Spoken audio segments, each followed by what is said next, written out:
នឹងដើម្បីដាស់តឿនស្មារតីផងថាយើងរៀនមើលទៅបើមនុស្សណាមានប្រយោជន៍សម្រាប់សង្គមបើទោះយើងមិនបានជួយក៏កុំរារាំងគាត់ឲ្យគាត់ធ្វើការងារដែលមានប្រយោជន៍ទៅ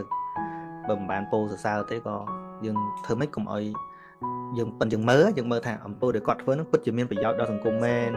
នឹងអាចរីកចម្រើនដល់ក្មេងៗឬក៏ថាជាក្តីសង្ឃឹមរបស់មនុស្សសម័យក្រោយមែន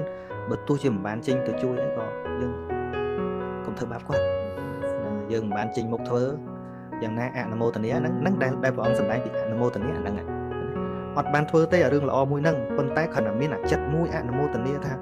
ចិត្តត្រេកអរគាត់ទៅគាត់ហ៊ានលះបង់ទាំងពេលវេលាលះបង់គ្រួសារលះបង់កម្លាំងកាយចិត្តដើម្បីធ្វើចំជាល្អគ្រាន់តែចិត្តអបអរសាទរប៉ុណ្ណឹងក៏វាបុណ្យដែរហ្នឹងមុទិតាតែមនុស្សចិត្តអាក្រក់ហ្នឹងយើងកុំថាជាតិណាតាំងពីសម័យព្រះមុនសម័យព្រះមកទៅសម័យប្រអិនធ្វើបុណ្យប្រអិនកើតជាមគ្គមាននោះក៏មិនធ្វើផ្លូវឲ្យគេឃើញទេហ្នឹងហើយធ្វើផ្លូវរហូតដល់មានអ្នកទៅធ្វើតាមគាត់32អ្នកនោះចិត្តតែធ្វើទៅមនុស្សដើរទៅណាច្រើនគាត់លើកផ្លូវឲ្យគេដើរស្រួលទៅហ្នឹងទៅ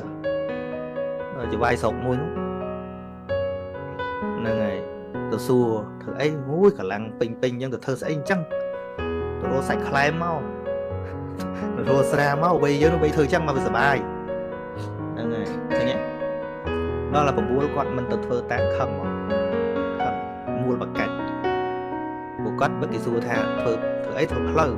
ធ្វើទៅណាគាត់ថាធ្វើទៅឋានសួគ៌គាត់ថាដល់អញ្ចឹងទៅមេស្រុកហ្នឹង